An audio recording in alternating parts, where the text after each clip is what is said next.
వాన రాకడా ప్రాణం పోకడా తెలియదంటారు. ప్రాణం సంగతి పక్కన పెడితే ఇంతటి అధునాతన సాంకేతిక యుగంలో వాన రాకడను, విపత్తుల ముప్పును ఖచ్చితంగా అంచనా వేయవచ్చు. కానీ ఏపీలో మాత్రం అది కుదరదు. ఎందుకంటే వాన లెక్కల్ని తేల్చే వర్షపాత నమోదు కేంద్రాలు మూలన పట్టమే. వర్షపాతం లెక్కలు సరిగా ఉంటే వరద అంచనాల్ని కూడా పక్కాగా వేయచ్చు. కానీ గత వైసీపీ సర్కార్ నిర్వాకం వల్ల 2817 వర్షపాత నమోదు కేంద్రాలకు గాను సగం పనిచేయడం లేదంటే ఎంత నిర్లక్ష్యమో అర్థమవుతుంది. దీంతో ఎంత వాన వస్తుందో, ఎటు నుంచి ఎంత వరద ముంచేస్తుందో తెలియని దుస్థితి. అందుకే కొత్తగా వచ్చిన కూటమి ఋతుపవనాలకు ముందే విపత్తును ఎదుర్కొనేందుకు సిద్ధమయ్యేలా కార్యాచరణను రూపొందిస్తోంది. మరోవైపు వాన వస్తే, వరద వస్తే, చిమ్మ చీకటి కమ్ముకొస్తే అన్నట్లుంది మొన్నటి వరకు బెజవాడ పరిస్థితి. ఈ దుస్థితికి కారణం బుడమేరు పోటెత్తడం. వరద ఇంతలా ఉగ్రరూపం దాల్చడానికి కారణం బుడమేరు 90% ఆక్రమణలకు గురవ్వడం. ఈ కబ్జాలను తొలగించకపోతే విజయవాడకు మళ్ళీ జలగండం ఉన్నట్లే లెక్క. అందుకే బుడమేరు ఆక్రమణల భరతం పట్టడానికి ప్రభుత్వం సిద్ధమవుతోంది. త్వరలో ఆపరేషన్ బుడమేరు స్టార్ట్ చేయబోతోంది. ఆక్రమణల తొలగింపునకు అవసరమైతే కొత్త చట్టం తెచ్చే యోచనలో కూడా ఉంది. ఇదే కనుక జరిగితే బెజవాడలోను హైడ్రా తరహా యాక్షన్ సీన్స్ త్వరలో కనిపించడం ఖాయంగా ఉంది. వీటన్నిటిపై చర్చ ఈరోజు డిబేట్లో పార్టిసిపేట్ చేస్తున్నారు తెలుగుదేశం పార్టీ అధికార ప్రతినిధి శ్రీనివాస్ చౌదరి గారు. నమస్తే సార్. అలాగే కాంగ్రెస్ నుంచి షేక్ బాజీ గారు. నమస్తే అండి, వెల్కమ్ టు ద డిబేట్. అలాగే సిపిఎం కేంద్ర కమిటీ సభ్యులు, మాజీ శాసనసభ్యులు గఫూర్ గారు. నమస్తే సార్. అలాగే జనసేన పార్టీ నుంచి నేరుసు కృష్ణాంజనేయులు గారు కూడా జాయిన్ అవుతారు. శ్రీనివాస్ చౌదరి గారు, ఈరోజు వచ్చినటువంటి వార్తాపత్రికలో ఒక ప్రత్యేక కథనం, ఇది మనం ఎందుకు చర్చకు తీసుకున్నామంటే దాన్ని ఈరోజు గుంటూరులో జైల్లో ఉన్నటువంటి బాపట్ల మాజీ ఎంపీ నందిగం సురేష్ ఏదైతే తెలుగుదేశం పార్టీ కార్యాలయం, కేంద్ర కార్యాలయం మీద దాడి కేసులో అరెస్ట్ కాబడి జైల్లో ఉన్నటువంటి నందిగం సురేష్ను పరామర్శకు వచ్చిన సందర్భంలో మాజీ ముఖ్యమంత్రి అలాగే పులివెందుల శాసనసభ్యులు జగన్మోహన్ రెడ్డి గారు పరామర్శించి బయటకు వచ్చిన సందర్భంలో మీడియాతో మాట్లాడుతూ ఈ అంశాన్ని కూడా లేవనెత్తారు. అది ఒక కల్పిత కథనం అని ఆ వార్తాపత్రికను కూడా తిట్టే ప్రయత్నం చేశారు. ఆయన అధినేత లేరు కానీ ఆయన పేరును కూడా ప్రస్తావించారు, మధ్యలో ఆపేశారు. ఆయన అంటే రామోజీరావు గారు, క్లియర్గా చెప్పాలంటే ఈనాడులో వచ్చిన కథనం. ఆ కథనం ఏంటంటే, అది వర్షపాత నమోదు కేంద్రాలు కేంద్ర మార్గదర్శకాల ప్రకారంగా విపత్తు నిర్వహణకు సంబంధించి ప్రతి చోట కూడా, దేశంలో ప్రతి చోట కూడా 5 కిలోమీటర్లు, ప్రతి 5 కిలోమీటర్లు లేదా 7,845 హెక్టార్లకి ఒక ఆటోమేటిక్ వెదర్ స్టేషన్ని ఏర్పాటు చేయాలి. దాని పర్పస్ వర్షం పడుతున్నప్పుడు ఆ ప్రాంతంలో ఎంత కురిసింది అనేది వీటన్నిటి యొక్క యావరేజ్ని బట్టి ఒక అంచనాకు వస్తారు, అంటే ఖచ్చితమైన అంచనాకు వస్తారు. అయినా కూడా మీరు చెప్పారు కదా, ఇవన్నీ వాటిలో సరిగ్గా సగం పనిచేయట్లేదట. దాంట్లో 1400 వరకు సరిగా పనిచేయటం లేదంటే 3.5 సంవత్సరాల పాటు దానికి మినిమం మెయింటెనెన్స్ ఉంటుంది. మెయింటెనెన్స్ ఖర్చులు కూడా గత ప్రభుత్వ కాలంలో ఇవ్వలేదని, ప్రస్తుతం కూటమి ప్రభుత్వం వచ్చిన తర్వాత ఆ 1400 సరిగా పనిచేయని వాటిలో ఒక 600 వరకు మళ్ళీ పనిచేస్తున్నాయని, వాటిని సరిచేశారని, ఇంకా కార్యక్రమం కొనసాగుతుందని చెప్పేసి కథనం. సరే, అది సరిగా పనిచేస్తున్నాయా లేదా అనేది గవర్నమెంట్ కన్ఫర్మ్ చేయాలి. ప్రస్తుతానికైతే అది కథనం. ఆ కథనం ప్రకారంగా కూడా మరి సరిగా అంచనా వేయలేకపోయారు అనేది వచ్చిన దానికి ఆయన ఇచ్చిన కౌంటర్ ఏంటంటే, మరి అవి సరిగా పనిచేయకపోయినప్పుడు మీరు ఎలా చెప్పగలిగారు 24 గంటల్లో విజయవాడలో 30-35 సెంటీమీటర్లు 40 అని చెప్పేసి ఎలా చెప్పగలిగారు అనేది ఆయన ప్రశ్న. అది యాక్చువల్గా వ్యాలిడ్గానే అనిపించింది. అయితే తర్వాత నాకు తెలిసింది ఏంటంటే, అన్నీ పని చేయకపోయినా కొన్ని పని చేస్తున్నాయి కాబట్టి వాటి యావరేజ్ తీసుకొని చెప్తారట. సో అలా కూడా ఒక దగ్గర అంచనాకు వచ్చే అవకాశం ఉంది. కానీ దగ్గర అంచనాలు, దూరం అంచనాలు కాదు, మార్గదర్శకాలు ఖచ్చితంగా ఫాలో అయినప్పుడే ఇటువంటి విపత్తుల నుంచి కొంతలో కొంతైనా కానీ తేరుకుని ముందస్తు జాగ్రత్తలు తీసుకోవడానికి అవకాశం ఉంటుంది. మరి ఈ కథనం యొక్క ట్రూత్ఫుల్నెస్ ఎంత సార్? మీకు ఏమన్నా ఇన్ఫర్మేషన్ ఉందా? సురేష్ గారు, మొదట మీకు మన ఏపీ 24/7 సిటీ కేబుల్ వీక్షకులకి, సిపిఐ నాయకులు గఫూర్ గారికి, అలాగే కాంగ్రెస్ నాయకులకి బాజీ గారికి నా నమస్కారాలు. జనసేన నాయకులు కూడా జాయిన్ అవుతున్నారు, వారికి కూడా శుభస్థాయించింది. అవలక్షణాలు కలిగిన వాడికి అక్షింతలు వేస్తే అవతలకి వెళ్ళి నోట్లు వేస్తున్నాడు. అట్లా జగన్మోహన్ రెడ్డి గారు ఏదో దొంగల్ని పరామర్శించడానికి జైలుకి వచ్చాడు. సరే, వాళ్ళు దొంగలా లేదా పోలీసులు నిర్ధారిస్తారు. మీరు అన్నట్టే వాళ్ళ కలర్లు కొట్టుకున్న 32 టన్నులు కలిగిన ఒక్కొక్క లాంచి వచ్చి కృష్ణానదిని ఢీ కొట్టిన తర్వాత దాని వెనక నందిగామ సురేష్ ఉన్నాడా, జయరామ్ ఉన్నారా, తలసిల్లు ఉన్నారా, వీటిపైన పోలీసులు ఎన్క్వైరీ చేస్తున్నారు. ఒక ఇద్దరు అరెస్ట్ చేశారు, లోపల పెట్టి ఇంట్రాగేట్ కూడా చేస్తున్నారు. తొందరలో విషయాలు బయటకు వస్తాయి, మీరు కూడా ఆ విషయాలు చెప్పచ్చు. అయితే జగన్మోహన్ రెడ్డి గారు మాట్లాడేటప్పుడు కొన్ని ఆయనకి నచ్చాయో లేదా చెప్పించలేదో లేదా సింప్రాస్ ఇచ్చారో రాయడం తెలియదో తెలియదు, కానీ సచిన్ వాళ్ళు కూడా వదలలా. మీరు కూడా ఆ మాట ప్రస్తావించారు. భగవంతుడు రాజశేఖర రెడ్డి గారు చాలా మంది గతించుంటారు, వాళ్ళని తిరగడం సమంజసం కాదు. రామోజీరావు గారు ప్రస్తావన తీసుకోవడం సమంజసం కాదు. వార్త ఎవరైనా రాయొచ్చు, మీరైనా చెప్పచ్చు, ఎవరైనా రాయొచ్చు. నిజమేంతో తెలుసుకోవాల్సిన బాధ్యత ప్రతిపక్ష నాయకుడు అనుకుంటున్నా జగన్మోహన్ రెడ్డి గారికి అది అవసరం. నేను స్ట్రైట్ గా ఒక మాట జగన్మోహన్ రెడ్డి గారిని అడగదలుచుకున్నాను. గత 5 ఏళ్లుగా ఇరిగేషన్ డిపార్ట్మెంట్ పూర్తిగా గాలి వదిలేసి నువ్వు దోచుకోవడం పని తప్ప ఈ రోజు వాన లెక్కలు తూచ్ అని ఆయన ప్రకటిస్తే, లేదు అని భుజాలు తడుకుంటే, గుమ్మడికాయ దొంగ అంటే భుజాలు తడుకుంటే, సగం కనపడ్డాయా, సగం పని చేయటం లేదా, మీరు ఎలా లెక్కలు లేపారని ఎదురు లెక్కలేసే కన్నా నిజంగా ఇరిగేషన్ డిపార్ట్మెంట్ లో ఉన్నటువంటి అన్ని శాఖలు సమంజసంగా పరిపాలించి న్యాయపరంగా డబ్బులు కేటాయించి పనిచేయించే విధంగా చేశారా?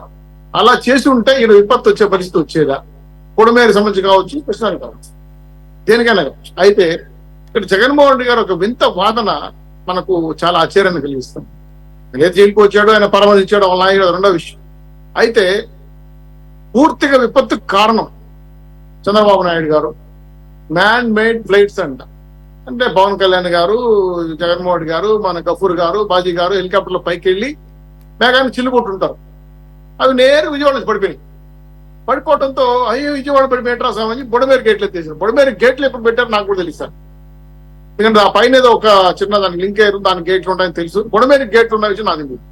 అయితే పూర్తి స్థాయిలో ఈరోజు కష్టాల్లో ఉన్నటువంటి విజయవాడ పార్టీ, కొంచెంసారి విజయవాడ యొక్క ప్రజలు మీరు వచ్చారు, ఏదైనా సాయం చేసి ఉంటే బాగుండేది, కనీసం 2 వాటర్ ప్యాకెట్లు లేదా భోజనం ప్యాకెట్లు ఇచ్చుంటే చాలా సంతోషించేవాళ్ళు. పూర్తిగా ప్రభుత్వాన్ని విమర్శించడమే ధ్యేయంగా పెట్టుకుని విమర్శించారు.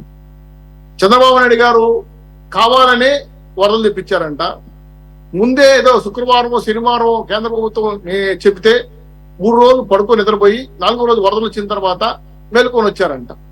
నేను సురేష్ గారు మిమ్మల్ని ఒకే మాట అంటున్నాను. అన్నమయ్య ప్రాజెక్టు కూలిపోయింది ఆయన జిల్లాలోనే, పులివెందుల పక్కన. కనీసం వారం రోజులు గల 10 రోజులు పోకపోగా 1 డే ఫ్లైట్ లో వచ్చి ఆయన ఇంకెవరో సురేష్ వాళ్ళు కూర్చొని ఫోటో సెల్ఫీ తీసుకొని నేను అన్నమయ్య డ్యామ్ పరిశీలించేసినాను అంతే. ఆ పాటికి 60 మంది చనిపోయారు. 900 జీవరాశులు చనిపోయాయి, అంటే ఆవులు, గేదెలు లాంటివి. ఇసుక ఎత్తుకోబోదు, అప్పుడు ఇసుక దందా జరుగుతా ఉంది. అక్కడ ప్రజలు నిలేసి అడిగితే పైలు హెలికాప్టర్ వెళ్ళిపోయారు. మీరు ఇప్పటి వరకు కూడా అన్నమయ్య డ్యామ్ గురించి పట్టించుకోవాలి. 5 ఏళ్ళు కూడా మీరు గతంలో వరదలు వచ్చినప్పుడు ఏ విధమైన స్టేజీలు వేసి రెడ్ కార్పెట్ వేసి ప్రజల వరిధాన్యాన్ని తాకారు అని కూడా చూసాము. ఇప్పుడు బాబు గారు, నాకు తెలిసి మీకు కూడా, మీరు జర్నలిస్టులు కాబట్టి ఏ కష్టమన్నా కానీ ప్రజలకు వచ్చింది కష్టం. 10 రోజులుగా బస్సులను పడుకొని ఎర్రలో తిరుగుతా ఉన్న ముఖ్యమంత్రిని చూసారా? 6 రోజులు నిద్రాహారాలు మానేసి నిమ్మల రామారాయణ లాంటి వాళ్ళు బొడమేరు గండ్లు పూడ్చడానికి కూర్చొని అక్కడే నిలబడి పూర్తి స్థాయిలో పూర్తి చేసిన సంఘటన చూసారా? యుద్ధ ప్రాతిపదిక మీద మీలాంటి వాళ్ళు, మీడియా వాళ్ళు, కమ్యూనిస్టులు, కాంగ్రెస్ వాళ్ళు, తెలుగుదేశం వాళ్ళు, బీజేపీ వాళ్ళు అందరూ కూడా కలిసి వాళ్ళకు చేతనంత ఉడతా సాయం చేసి, సార్ మేము 100కి 100 రూపాయలు న్యాయం చేసామని చెప్పడం తప్పు సార్, అబద్ధం. అది దాన్ని ఏం చెప్పినా కూడా అబద్ధం అవుతుంది. ఖచ్చితంగా ఎవరికి అన్యాయం జరుగుంటుంది, మారుమూల ప్రాంతం, చివరాగ్ర ప్రాంతం. ఆ వ్యక్తికి కూడా అన్యాయం జరగకూడదు, మనం క్షమాపణ చెప్పి న్యాయం చేద్దామని చెప్పి ఎలక్ట్రానిక్ పరికరాలు రిపేర్ చేస్తున్నాం, గ్యాస్ స్టవ్ రిపేర్ చేస్తున్నాం, వాషింగ్ మిషన్ 50% క్యారీ చేస్తున్నాం. ఈ నెల బిల్లు కట్టకుండా ఆపేమని చెప్పాం. అదేవిధంగా పూర్తి స్థాయి క్యాండిల్ కానీ కరెంట్ లేని ప్రాంతంలో ఫైర్ ఇంజిన్ మిషన్ తీసుకొని వచ్చి ఇల్లు క్లీన్ చేయడం వేసి నాకు అర్థం కాలేదు, క్లీన్ చేపిస్తున్నాం. అది మా బాధ్యత. 7,100 మంది చుట్టుపక్కల ఉన్న మున్సిపాలిటీ ఎంప్లాయీస్ క్లౌడ్ చేసి అదే పనిగా చేస్తుంటే కొంతమంది సహకరించకపోయినా నయానా భయాన ఒప్పించి మనం ప్రజలను ఆదుకోవాల్సిన బాధ్యత మనకుందని చెప్పి నేను ఇప్పుడు కూడా చెప్తాను. 100% న్యాయం చేసామని చెప్పట్లేదు, తప్పది మా వాళ్ళు కూడా కాదు, ఎవరెవరు కూడా ఎవరిని 100% సాటిస్ఫై చేయగలిగిన శిక్షా మధ్యలో ఉండే ఆర్గనైజేషన్ లేవని అనుకుంటున్నాను నాకున్న అనుభవం.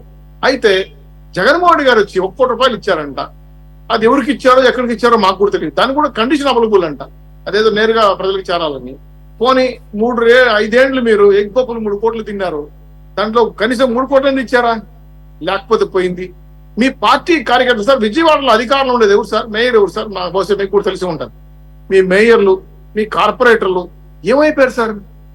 డబ్బులు సంపాదించుకున్నారు, బొడమేరని ఆక్రమించి భారీ ఎత్తున ప్లాట్లు కట్టి రిజిస్ట్రేషన్ కూడా చేశారంట. వాటిని కూడా తొందరలో అయితే మీరు ప్రస్తావించారు కాబట్టి ఈ కథనానికి రిలేటెడ్ గానే ఏదైతే మీరు ముందస్తుగా హెచ్చరికలు జారీ చేయలేదు, మీ వైపు నుంచి లోపాలు ఉన్నాయి, మీ వైపు నుంచి తప్పు ఉంది కాబట్టి దాన్ని సరిదిద్దుకోవడానికే గ్లోబల్స్ ప్రచారాన్ని ఎత్తుకున్నారు. దానిలో భాగంగానే ఈ బోట్ల యొక్క స్టోరీ.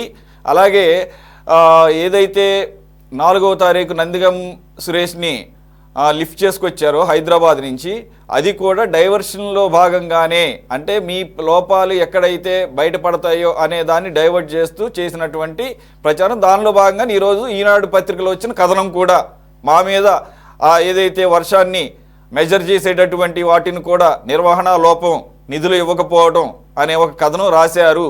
ఇదంతా కూడా ఒక కుట్రపూరితంగా జరుగుతోంది. చంద్రబాబు నాయుడిని ఎందుకు అరెస్ట్ చేయకూడదు, చంద్రబాబు నాయుడు మీద ఎందుకు కేసు పెట్టకూడదు, 60 మంది ప్రజలు ప్రాణాలు కోల్పోయారు, ఇది గవర్నమెంట్ చేసిన మర్డర్స్ అంటున్నాడు ఆయన.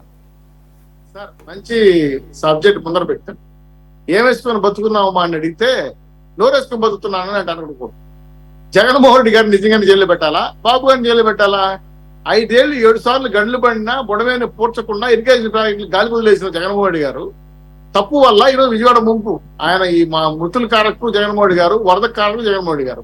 ఇరిగేషన్ శాఖ మంత్రి ఎవరు తెలియదు. అంటే గత ప్రభుత్వంలో ఏ శాఖకి ఏ మంత్రి కూడా తెలియదు. అందరికి ఒకే శాఖ మంత్రి ఆయన, ఎవరు సజ్జలో రాగులో జొన్నలు ఉండేవాడు, ఆయన తప్ప ఇంకెవరు కనబడేవాడు. ఇప్పుడు ఒకటి ఈ రకమైనటువంటి ఇప్పుడు అధికారంలో ఉన్నది మీరు, ఆయన ఇది కూడా ఎత్తారు. అధికారంలో ఉన్నది మీరు, 3 నెలలైంది ఆల్రెడీ వచ్చి. So it is your responsibility, you have to take that responsibility అంటున్నారు. మీరేమో గత 5 సంవత్సరాల్లో ఉన్న లోపాలని 3 నెలల్లోనే పోయేది కాదు. ఇంకొకటి అప్పటికే మాన్సూన్ సీజన్ బిగిన్ అయిపోయింది.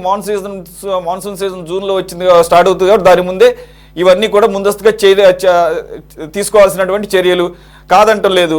మీరు అంటున్నారు కదా 5 సంవత్సరాల్లో నిర్వహణ లోపం ప్రతి చోట కనిపిస్తుంది అనేది. అది మీరు ప్రూవ్ చేయగలరా విత్ ఎవిడెన్స్? అప్పుడు పనిచేసిన అధికారుల ద్వారా చెప్పించగలరా? రిటర్న్గా ఏమన్నా రిపోర్ట్స్ తెప్పించగలరా? మంచి ప్రశ్న వేశారు. ఇరిగేషన్ డిపార్ట్మెంట్ లో పర్యావరణ శాఖలో ఉన్నటువంటి కొంతమంది సిబ్బంది నాకు చెప్పిన, మా తిరుపతి చిత్తూరు జిల్లా ప్రాంతంలో సార్ మా దగ్గర దాదాపు ఒక 3.5 సంవత్సరాలుగా ఈ యంత్రాలు పనిచేయడంలో ఏ శాతం వర్షపడటం తెలియలేదని చెప్పారు. నేను వెంటనే అడిగా, కాదండి మీరు రాష్ట్ర కమిటీ రిపోర్ట్ పెట్టాలి కదా, కన్సల్ట్ ఆఫీస్ చెప్పాలంటే నిధులు లేవు, రిపేర్ చేయలేము, మెయింటెనెన్స్ లేదు, ప్రభుత్వం చర్యలు తీసుకోవద్దు, మేము కూడా ఏం చేయలేము వాళ్ళు చెప్పిన మాట గతంలో. ఇప్పుడు మేమనేది ఏంటంటే, మేము వచ్చి 3 నెలలు అయింది, 3 నెలలు మొత్తం వ్యవహారం చక్కబెట్టేస్తాం అనేది. అందుకే అన్న మొదట అన్న ఎవరిని 100% సాటిస్ఫై చేయలేము, అది ఎవరి వల్ల సాధ్యం కాదు. అయితే తప్పుగా నిర్ణయించుకోవాలి, ఒప్పుకోవాలి. ఎందుకంటే ఈరోజు రాష్ట్రంలో విజయవాడ ప్రజలు పడుతున్న బాధలు, బురదలో అనిపిస్తున్న కష్టాలు భవిష్యత్తులో ఎవరికి రాకూడదని కోరుకుంటాను. అయితే మీ సాక్షిగా మీరు కెమెరా ఎత్తుకోరండి, జగన్మోహన్ గారు రమ్మని చెప్పండి. ఏ ఏరియాకైనా సరే, మనం కామ్రేడ్ సి గబూర్ గారు కానీ కాంగ్రెస్ వాళ్ళు కానీ ఎవరైనా పిలుచుకురండి. ఎక్కడైనా సరే ప్రభుత్వం చేయలేదు అంటే మేము చెప్పలేసుకుంటాం. జగన్మోహన్ గారు రూపాయినా ఇచ్చి వీళ్ళు కాపాడాలని చెప్తే ఆయన గుదిగులు ఇస్తాడా? నేను సవాల్ ఇస్తున్నాను. మీరు రిలీఫ్ ఆపరేషన్స్ విషయంలో గవర్నమెంట్ ని పెద్దగా తప్పు పట్టడానికి ఎవరూ లేదని ఈవెన్ బాధితులే ఒప్పుకుంటున్నారు. నేనేమంటున్నానంటే ఈ ప్రివెన్షన్ మెకానిజంలో ఎవరైతే మీరు మడ్ స్లైడింగ్ చేసుకుంటున్నారో, ఒకళ్ళ మీద ఒకళ్ళు బురద జల్లుకుంటున్నారో, వాళ్ళు మీ మీద బురద జల్లినా, మీరు వాళ్ళ మీద ఆరోపణలు చేసినా ఇక మాకు ప్రజలకు వినే ఓపిక లేదు, మీడియాకు కూడా లేదు. We need proofs, we want evidence. మంచి మాట చెప్పారు. ఈ రోజు కృష్ణానది బోట్లు కొట్టుకొచ్చింది, వాడికి ఏం కలర్లు పూసారో మీకే తెలుసు, వాళ్ళు ఎవరి మనసులో మీకే తెలుసు. ప్రజలు తెలుసు, మనకన్నా ముందుగా ఉన్నారు సార్ ప్రజలు. నేను చాలా లేటు, మనమే పార్టీ నాయకులు, మీడియా వాళ్ళు కూడా లేటే. ఎందుకంటే ఇట్లా కొట్టేసి అట్లా చూపిస్తాను గూగుల్. ఇంటర్నెట్ వాళ్ళ చేతుల్లో ఉంది. ఎవరు దీని వెనకాల చెప్పేస్తున్నారు, మన వాళ్ళకు చెప్పేస్తున్నారు. సార్ ఇది డైవర్టింగ్ పాలిటిక్స్ అయితే సురేష్ గారు మీ ద్వారా అడుగుతున్నాను, రాష్ట్రంలో పూర్తి స్థాయిలో వరదలు, ముంపులు, వర్షాలు వస్తూ ఉంటే ఏ ముఖ్యమంత్రి అయినా ఏ మంత్రి అయినా మా పార్టీ నాయకుల బాధ్యత పనిచేశాం. ఈ రోజు 11 సీట్లు తెచ్చుకున్న మీరు ప్రతిపక్ష నాయుడు అనుకుంటున్నారు కదా, అనుకోండి, సంతోషమే. కానీ విజయవాడలో మేయర్ కానీ మీ గెలుపొందిన కార్పొరేటర్ కానీ ఒక వాటర్ ప్యాకెట్, ఒక బజ్జీ ప్యాకెట్ ఇచ్చారా? ఈకపోగా వరద రాజకీయాలు వరదల్లో చేయడం వేసారు, నాకు అర్థం కాలేదు. ఒకటి నేను మొహమాటలాగా చెప్తున్నా, మాకు రాజకీయాలు వద్దు, విజయవాడ ప్రజలు కాపాడుకోవడం మా బాధ్యత. మాకు ఇచ్చిన గెలుపుకి మేము సేవ చేసి తీరాలి. మీరు 11 సీట్లు పరిమితం చేసి మిమ్మల్ని రాష్ట్ర ప్రజలు వద్దని తెలియజేసిన తర్వాత మీ గురించి ఎక్కువ ఆలోచించడం వల్ల ఏమవుతుందంటే మేము ప్రచారం చేయడం అవుతాం. అయ్యా జగన్మోహన్ రెడ్డి గారు, మీకు ప్రజలు రాష్ట్ర ప్రజలే మిమ్మల్ని వద్దన్నారు, మీరు చెప్పే విషయాలు జనాలు ఎవరు వినట్లేదు, నిజంగా సూచనాపరమైన నిర్ణయాలు చెబితే, నిజంగా మార్పు కోసం చేసే సూచనలు అయితే ప్రభుత్వాన్ని ఉపయోగపడతాం కూడా మేము ఎవరు చేయగా తీసుకుంటాం, మాట్లాడాలి, మేము స్వీకరిస్తాం. కాకపోతే వచ్చి అబద్ధాలు చెప్పడం, ఫేక్ న్యూస్ మాట్లాడడం వేరే. సార్ మీరు నేను ఒక మాట అడుగుతాను, సాక్షిలో నిన్న ఒక హెడ్డింగ్ పెట్టారు సార్, ప్రభుత్వం ఉందా అని అడిగాడు, ఒక హెడ్డింగ్ పెట్టాడు. సార్ జగన్మోహన్ రెడ్డి ఎక్కడ ఉన్నారు సార్? బెంగళూరులో ఉన్నారా? ఇక ఆ పత్రికల కథనాలే తీసుకుంటే మరి అసలు చంద్రబాబు నాయుడు గారు కలెక్టరేట్ లో లేరు, కలెక్టర్ ఆఫీస్ లో ఉన్నట్టుగా బిల్డప్ ఇస్తున్నారు, ఆయన ఎక్కడో హోటల్లో, స్టార్ హోటల్లో ఉంటే ఇక్కడ ఉన్నట్టుగా బిల్డప్ ఇస్తున్నారు అని చెప్పేసి రాసినటువంటి ఆ పత్రికలోనే మళ్ళీ నిన్న కలెక్టరేట్ ఆఫీస్ని ఖాళీ చేశారు, నిన్న సాయంత్రం ఇంటికి వెళ్ళిపోయారని చెప్పేసి రాశారు. కాబట్టి వాటి జోలికి వెళ్ళొద్దు. అలాగని చెప్పేసి ఐ మీన్ పత్రికలకి ఇప్పుడు రాసేటప్పుడు ఏమి నిత్యం కష్టాల్లో ఉన్న కమ్యూనిస్ట్ పార్టీ కూడా నీళ్ళు పాలు ఇచ్చిన వాళ్ళు కొన్ని కోట్ల లక్షల రూపాయలు దోసేసుకున్న మీ నాయకులు, మీ కబ్జా చేసిన గుడమేర కబ్జా లక్షల కోట్లు సంపాదించిన వాళ్ళు, విజయవాడను ధ్వంసం చేసిన వాళ్ళు డబ్బులు సంపాదించుకున్నారు. ₹1 ఖర్చు పెట్టి తప్పేం సార్? మేము కళ్ళారా చూస్తున్నాము, డైలీ మేము విజయవాడలో ఉంటాం కాబట్టి అక్కడ ఏ పార్టీలు ఏ సంఘాలు పనిచేస్తున్నాయో మా కళ్ళారా మేము చూస్తున్నాము.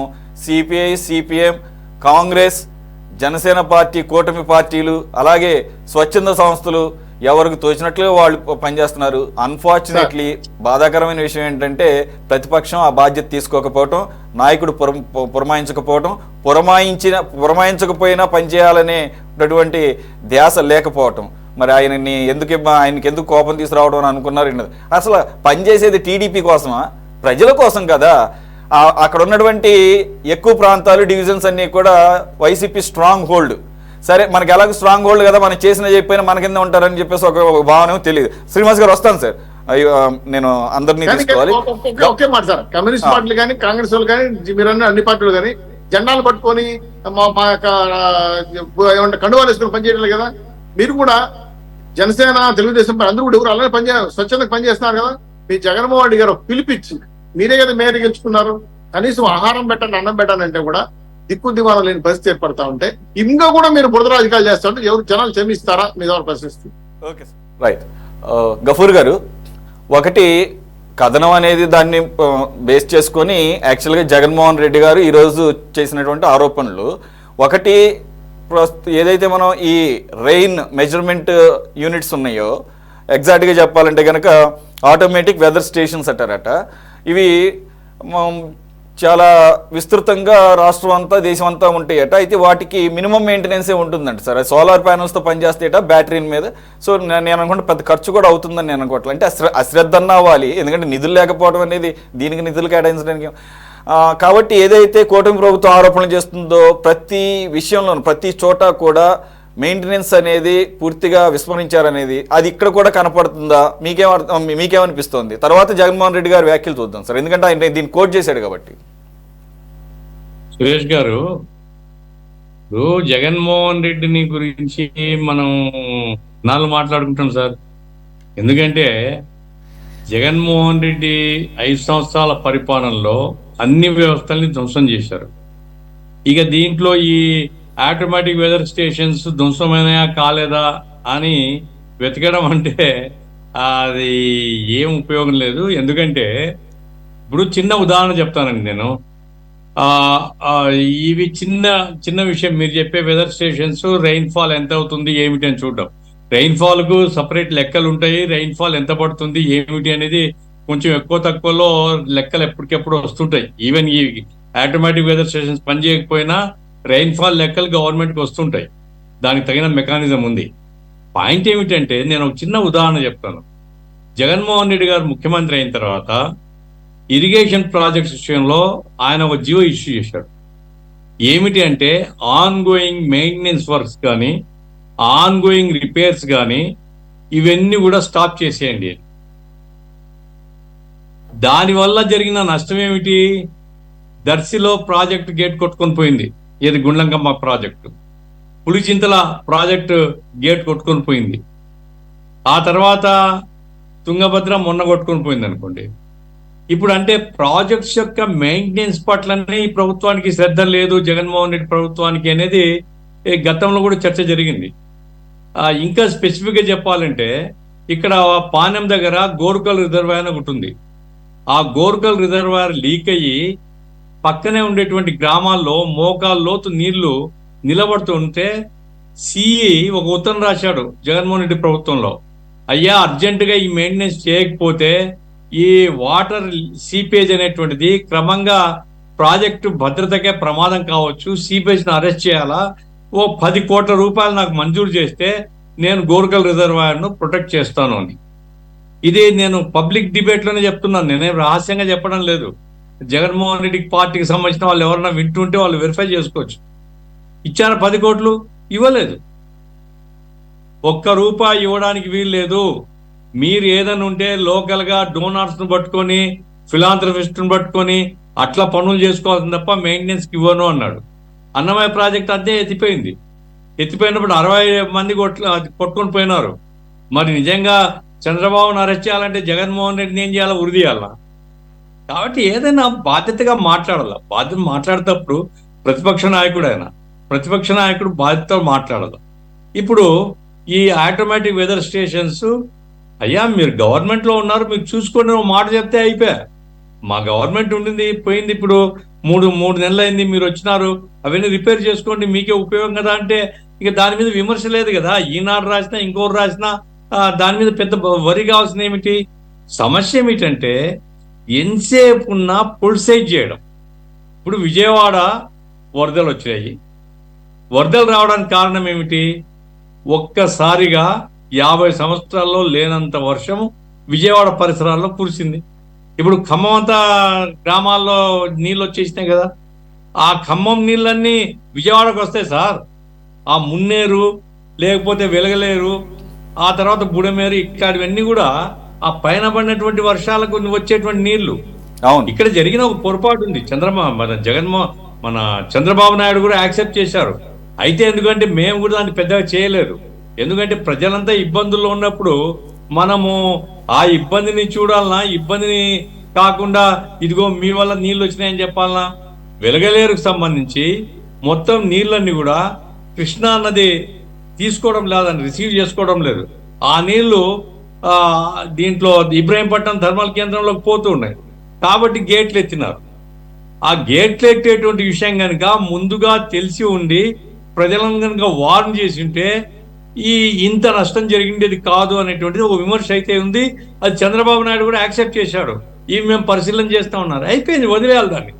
కాబట్టి పాయింట్ ఏమిటంటే, ఒక వరద వచ్చింది, ఒక ప్రకృతి వైపరీత్యం వచ్చింది, ప్రజలు ఇబ్బందుల్లో ఉన్నారు, ఎట్లా ఆదుకోవాలా, ఎట్లా వాళ్ళని కాపాడుకోవాలా, ఎట్లా వాళ్ళకి ఆకలి దప్పులు తీర్చాలా, వాళ్ళకి వైద్య వసతి ఎట్లా ఏర్పాటు చేయాలా, ప్రభుత్వం యొక్క యంత్రాంగం లోపం ఉందా, మనం పనిచేస్తూ యంత్రాంగాన్ని కదిలిద్దాం, లేకపోతే ప్రభుత్వంతో చంద్రబాబు నాయుడు గారితో మాట్లాడదాం.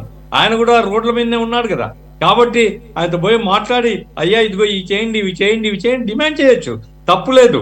అట్లా కాకుండా ఇక నోరు తెరిచినప్పటి నుంచి ఆ బురదంతా తీసుకుని వచ్చి ఎట్లా బూయాలా అనేటువంటి పద్ధతిలో జగన్మోహన్ రెడ్డి గారు ఆరోపణలు చేస్తున్నారు. మొదటి నుంచి, డే 1 నుంచి కూడా ఇదే పద్ధతి ఉంది. ఇది మంచిది కాదు. ఒక బాధ్యతాయుతమైన పార్టీ, ప్రతిపక్ష పార్టీ వదిలేయండి, ఇవన్నీ రాజకీయ పార్టీ మీరు అన్నట్లుగా విమర్శలు కూడా చేయొచ్చు ఎవరైనా లోపాలుంటే. అదే ఆయన ఈ రోజు మళ్ళీ చాలా రోజుల తర్వాత బెంగళూరు నుంచి వచ్చారు డైరెక్ట్ గా గుంటూరు నందిగం సురేష్ని పరామర్శించడానికి. ఆ సందర్భంలో సుదీర్ఘంగా మీడియాతో మాట్లాడుతూ చేసినటువంటి వాటి గురించి మనం ఇప్పుడు ప్రస్తావిస్తున్నాం. ఇక్కడ ఇది కూడా ఒకటి పరిశీలించాలి సార్. ఇప్పుడు ఆ తర్వాత ఏమన్నా వెళ్ళారా అని చెప్పేసి వెళ్తారేమో అనుకున్నాను నేను. అంటే ఒక అనిపిస్తుంది కదా సార్, ఇన్నాళ్ళు అంటే అక్కడ ఉన్నారు. యాక్చువల్గా he's waiting for his passport renewal. అది కూడా ఈరోజు వచ్చింది హైకోర్టులో. 5 years అడిగారు, మొత్తం సాధించుకున్నారు.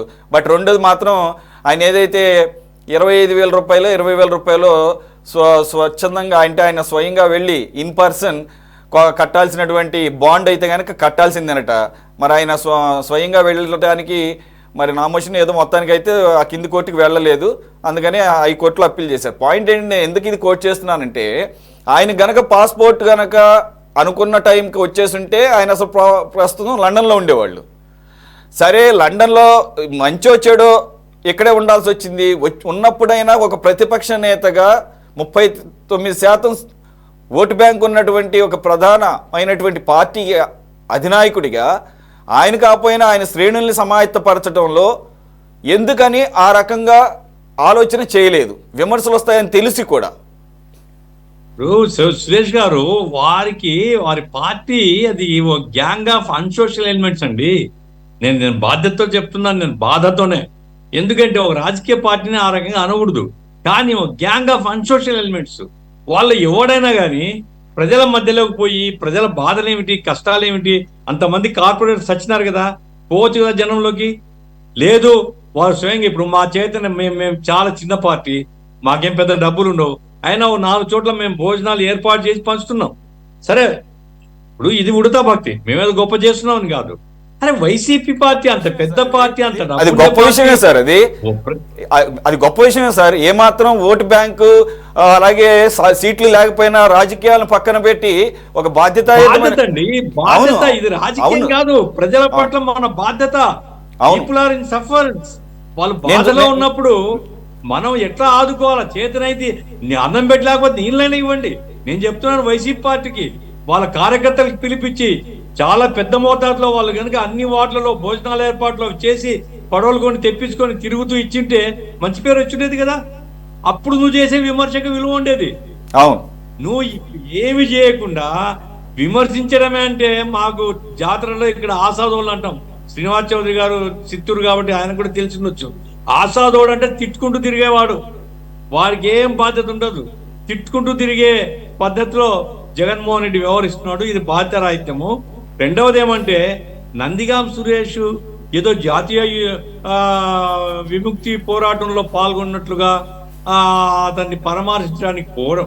అరే ప్రజల దగ్గరికి పోవు, నువ్వు ప్రజల దగ్గరికి పోయి వాళ్ళు ఎట్లున్నారో చూడవు. నందిగాం సురేష్కి ఏమైందండి? ఏం కొట్టుకొని పోయినాడు ఆయన 4 రోజులు జైల్లో ఉంటాడు. ఏం కొంపలు మునిగితే హైదరాబాద్, విజయవాడ, ఇది బెంగళూరు నుంచి ఉటావుట్ను వచ్చి ఆయన పరామర్శించడం. ఓకే, నీ పార్టీ కాబట్టి పరామర్శించడం. వచ్చినప్పుడు ఈ ఆసాదోన్ లాగా ఇంకా కొన్ని మాటలు అనడం, ఇదంతా ఆయన గౌరవం పోతూ ఉన్నది. జనం నవ్వుతున్నారు. సార్ ఇంకొకటి సార్, మరి ఆ నందిగం సురేష్ అరెస్ట్ యొక్క నేపథ్యాన్ని కూడా మాట్లాడారు ఆయన. నేను ముఖ్యమంత్రి అంటే ఆయన చెప్తున్నారు, నేను ముఖ్యమంత్రిగా ఉన్నప్పుడు నన్ను అనకూడని మాట అనడం ద్వారా మళ్ళీ దానికి అర్థం కూడా చెప్పారు. అనటం టీడీపీ వాళ్ళు చేశారు కాబట్టి దానికి నిరసన తెలపడం కోసం తెలుగుదేశం కేంద్ర కార్యాలయం దగ్గరికి వెళ్ళారట సార్. మరి మనకి విజువల్స్ ఏమో మరి రాంగ్ విజువల్స్ వచ్చినాయి మనకు తెలియదు. ఒక్క నిమిషం సార్. అయితే ఆ నిరసనను అడ్డుకుని వాళ్ళ మీద దాడికి ప్రయత్నించారంట టీడీపీ వాళ్ళు. సార్ మరి పబ్లిక్ ఐలో 3 సంవత్సరాల నుంచి కనపడుతుంది ఆయన, మరి ఎందుకని అలాగ? అరే అక్కడ నన్ను నీ బోసిడికి అనేటువంటి పదం అనడంతో మా వాళ్ళకి బీపీ పెరిగింది కాబట్టి పోయినారు అని. అరే బీపీ పెరిగిన పోయడం వల్ల రాళ్ళు తీసుకొని కొట్టొస్తారా? పిచ్చి వేదోలు ఎవరైనా అట్లా చేస్తారు. కానీ ఒక రాజకీయ పార్టీకి సంబంధించిన చేస్తాడా? ఏం నేను ఆ పాత వ్యవసాయాలకు పోను. నేను ఒకటే చెప్పేది, ఆ శ్రీనివాస్ చౌదరి గారికి నా రిక్వెస్ట్ ఏమంటే, ఆయన లండన్ పంపించండి సార్. ఎందుకు ఊరికే ఆయన లండన్ పోతే ఒక 20 రోజులు మీకు తలకానప్పుడు ఉండదు. ఎందుకంటే సహాయ కార్యక్రమాలు మళ్ళీ ఏలేరులో నీళ్ళు వచ్చినాయని అంటున్నారు. ఇవన్నీ ఉన్నాయి కాబట్టి ఏదైనా ప్రభుత్వం ఆయన అంగీకరిస్తున్నాడు. 100% జరగదు. ఎక్కడైనా కొన్ని పొరపాట్లు ఉంటాయి, హ్యూమన్ ఎర్రర్స్ ఉంటాయి. మనం రాజకీయ పార్టీలు మన బాధ్యత అదే కదా. మనం కూడా ప్రజలతో మమ్మకమైనప్పుడు ఎక్కడ ఎర్రర్ ఉంది, ఎక్కడ పొరపాటు జరుగుతుంది ఎత్తి చూపి బాధ్యులకు చెప్పిన తర్వాత కూడా వాళ్ళు సరి చేసుకోకపోతే, వాళ్ళు వినకపోతే అప్పుడు నువ్వు ఓపెన్ విమర్శ తప్పులేదు. అట్లా కాకుండా ఊరికే బురద రాజకీయాలు చేయడం. అరే పడవలు వస్తే చెప్పు, నువ్వు విచారణ జరిపి శిక్షించండి, మాకేం అభ్యంతరం, ఒక మాట చెప్తే అయిపోయా కదా. కాదు ఇవి తెలుగుదేశం వాళ్ళే అంటారు, మళ్ళీ ఇంకోటి అంటాడు. ఇవన్నీ చాలా దారుణం అండి. ఇది అసహ్యం వేస్తుంది. ఆయన చూసి ఇంత దరిద్రుడు ఒక ప్రతిపక్ష పార్టీకి నాయకుడిగా ఉండడమే ఈ రాష్ట్రం యొక్క కర్మ. ఇక మనం ఏం చేయలేము. ఇది తీవ్రంగా ఖండిస్తున్నాను. ఎప్పటికైనా సరే జనంలోకి పొమ్మని వాళ్ళ పార్టీ వాళ్ళని అడుగుతున్నాను. మరి యాక్చువల్లీ పరామర్శించిన తర్వాత అయినా వెళ్ళొచ్చు, పక్కనే కాబట్టి నేను వెళ్తారేమో అనుకున్నాను. మరి వెళ్ళలేదట. మరి రేపు ఏమన్నా ఫ్రెష్గా ఏమైనా ప్రోగ్రామ్ పెట్టుకుంటారేమో చూద్దాం సార్. సార్ బాజీ గారు, యాక్చువల్గా మనం మాట్లాడుకుంటుంది ఏదైతే వర్ష నమోదు యంత్రాలు ఆ వ్యవస్థ గురించి, వాటికి కూడా మెయింటెనెన్స్ లోపం, అలా అదేం కాదు, అది బాగా పనిచేస్తున్నాయి కాబట్టి మీరు అప్పట్లో ఆ రోజు చెప్పగలిగారు ఎక్కడెక్కడ ఎంత వర్షపాతం అని. ఈరోజు ఆయన మాట్లాడుతూ ఆ నేపథ్యం కూడా మనం మాట్లాడుకుంటున్నాము. గుంటూరు జైలు బయట ఆయన పరామర్శించిన నందిగం సురేష్ని. అయితే అక్కడ ఇంకో ఇది కూడా మాట్లాడారు. నందిగం సురేష్ ఒక దళితుడు, అసలు నేరం చేసిన దానికి పోలీసు చట్టం తన పని తాను చేసుకునేటప్పుడు ప్రతిసారి ఈ సామాజిక వర్గాలు ఎందుకు తీసుకొస్తారో అర్థం కానటువంటి విషయం. ఈ ఎవరైనా కానీ, ఆ జగన్మోహన్ రెడ్డి గారు అవ్వచ్చు, ఇంకొకళ్ళు అవ్వచ్చు, ఇంకొకళ్ళు ఏ పార్టీ వాళ్ళైనా కానీ, అంటే ఏంటి సింపతి కార్డులు ఏంటది? ఆ వర్గం మొత్తానికి అసలు మీరు ఏం చెప్పదలుచుకున్నారు? ఆ వర్గం మొత్తాన్ని ఆ బ్రాండింగ్ వేద్దాం అనుకుంటున్నారు. ఇప్పుడు ఆయన చేసింది నేరం, ఆ నేరం అవునా కాదు కోర్టులు తేలుస్తాయి. ఆయన మీద అయితే అభియోగాలు ఉన్నాయి కదా ప్రస్తుతానికైతే, అదేమన్నా ఘనకార్యమా? సరే ఏదో పరామర్శించావు. ఆయన ఏమంటారంటే దీన్ని మొత్తాన్ని డైవర్ట్ చేయడం కోసం గవర్నమెంట్ ఫెయిల్యూర్ని, ఈ బుడమేరు వరదలో కొట్టుమిట్టాడుతున్నటువంటి ప్రజల దృష్టిని డైవర్ట్ చేయడం కోసం పోలీసులు అర్ధరాత్రి హైదరాబాద్ మియాపూర్లో ఉన్నటువంటి నందిగం సురేష్ని అన్యాయంగా లిఫ్ట్ చేసి తీసుకొచ్చారు. అసలు ఆల్రెడీ కేసు నమోదైంది తెలుసు, ముందస్తు బెయిల్కి వెళ్ళావు, అది ఇవ్వనన్నారు. ఇవ్వనన్నప్పుడు మరి ధైర్యంగా కేసు ఎదుర్కోనే బదులు హైదరాబాద్ పారిపోవడం ఎందుకు? పారిపోతే మరి పోలీసులు లిఫ్ట్ చేసి తీసుకొస్తారు కదా, దాన్ని తప్పు పడతారేంటి? అర్థం కాని విషయం.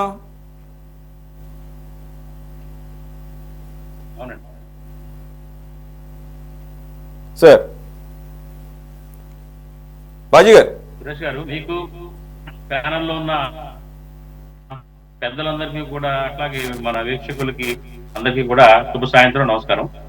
యాక్చువల్ గా మనం మాట్లాడుకుంటే జగన్మోహన్ రెడ్డి గారు మరి ఆయన ఒక పెద్ద రాజకీయ కుటుంబం నుంచి వచ్చిన వ్యక్తి.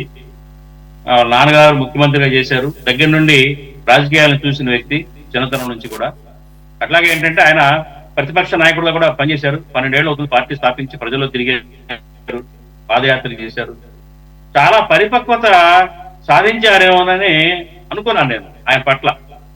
మరి ఆయన ముఖ్యమంత్రిగా చేసిన తర్వాత కూడా ఆయన యొక్క ముఖ్యమంత్రిగా ఉన్న సమయంలో ఆయన అనుచరులు కానివ్వండి, ఆయన నాయకులు కానివ్వండి, పార్టీ నాయకులు కానివ్వండి, వ్యవహరించిన తీరు, మాట్లాడే భాష, అసెంబ్లీ బయట కానివ్వండి, వాళ్ళు ప్రవర్తించిన తీరు జుగుప్సాకరంగా, ఏవగింపుగా ఉన్నది, అందరం చూసాము. ఇప్పుడు పెట్ బాక్సుల్ని పగలగొట్టి ఒక రాజ్యాంగ విరుద్ధమైన పని చేసిన వ్యక్తి నేరస్తుడు కాదన్నది ఆయన అభిప్రాయం. వాళ్ళని తీసుకెళ్లి ఆ జైల్లో ఉన్న వాళ్ళని వెళ్ళి పరామర్శిస్తాడు. అట్లాగే మరి ఒక బాద్షాల సామ్రాజ్యాల్ని కొల్లగొట్టడానికి కోటల మీద దండెత్తినట్టు పార్టీ ఆఫీసుల మీద దండెత్తి కోపం వచ్చి బీపీలు పెరిగి మా వాళ్ళు చేశారని సమర్థించుకుంటాడు. పైపెచ్చు అలాంటి వాళ్ళని వాళ్ళ నాయకులు తప్పులు చేస్తే పార్టీ పెద్దగా మందలించాల్సింది పోయి మరి ఆయన ఆ రకంగా సమర్థించుకోవటం, వాళ్ళని వెనకేసుకు రావటం, ఇవన్నీ చూస్తుంటే ఇన్నేళ్లు తర్వాత కూడా మరి ప్రజలు గర్వభంగం చేసిన తర్వాత కూడా ఆయనకి ఇంకా బుద్ధి రాలేదేమో, భగవంతుడు బుద్ధి కల్పించలేదేమో అని అనిపిస్తా ఉంది ఇవన్నీ ఆయన వ్యాఖ్యలు కనుక చూస్తే. మరి చూడండి, మరి అక్కడ మాచర్ల ఎమ్మెల్యే గారి పిన్నెల్లి విషయంలో కూడా ఆయన బ్యాలెట్ బాక్సులను బహిరంగంగా బద్దలు కొట్టాడు. అవన్నీ మనం బహిరంగంగా చూసాం. అయినా కానీ అది తప్పు కాదని ఆయన మాట్లాడతాడు. అట్లాగే ఇప్పుడు నందిగం సురేష్ కేసు కానివ్వండి, ఆయన చేసింది ఏంటో అందరికి తెలుసు. మరి ఆయన నేరస్తుడా కాదా అనేది సాక్ష్యాలు, చట్టం, కోర్టులు తెలియజేస్తాయి. అప్పుడు మాట్లాడుకోవచ్చు.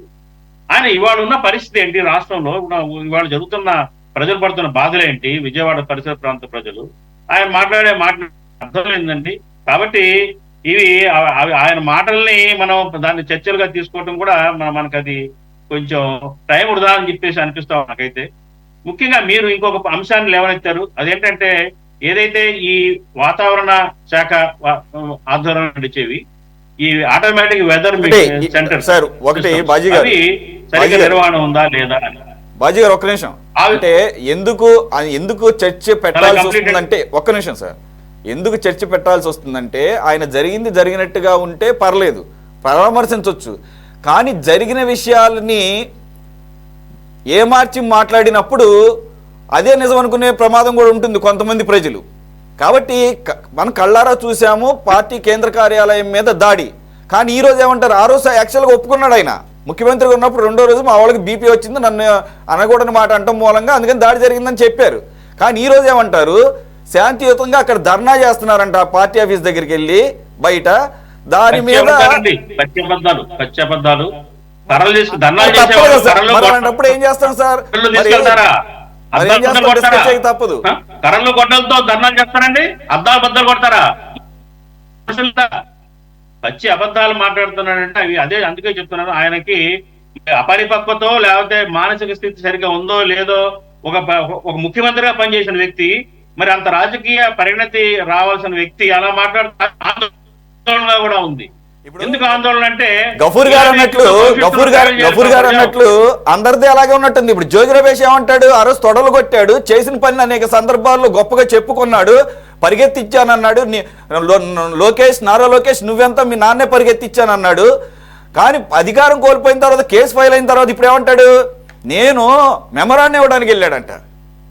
ఆయన కూడా అంతే, మంది మార్గం వేసుకుని కార్లు వేసుకొని కరకట్ట మీద ఒక్క కారు వెళ్తే రెండో కారు రావడానికి ఉండదు, అన్ని కార్లు వేసుకొని మంది మార్గాలను వేసుకుని ఎవడన్నా లేపేసేయాలి అని చెప్పేసి అన్న మాటలు కూడా బయటకు వచ్చినాయి. అక్కడ ఉన్న ప్రత్యక్ష సాక్షులు చెప్పారు.